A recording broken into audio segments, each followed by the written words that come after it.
নমস্কাৰ।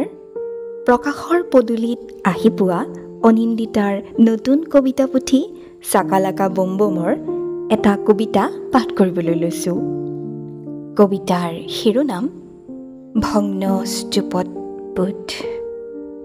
এতিয়া মোৰ লগত খোজকাঢ়িব লাগিব হস্পিটেললৈকে।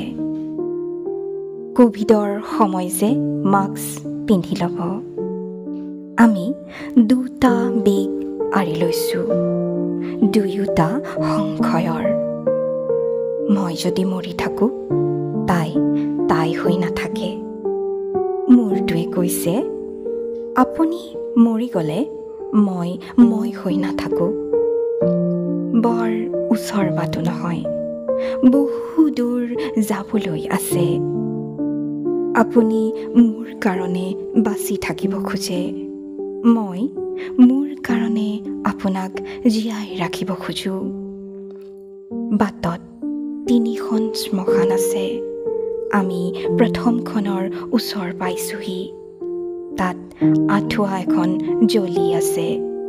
আপোনাৰ মনত পৰিছে, তাইক আঁঠুৱা তৰিবলৈ শিকোৱা নহ'ল।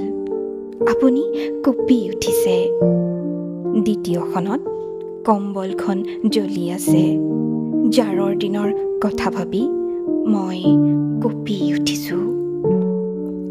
তৃতীয়খনত আপুনিয়েই জ্বলি আছে। মই বেলুন এটা লৈ থিয় হৈ আছোঁ। আমি হস্পিটেল নাপালোগৈ।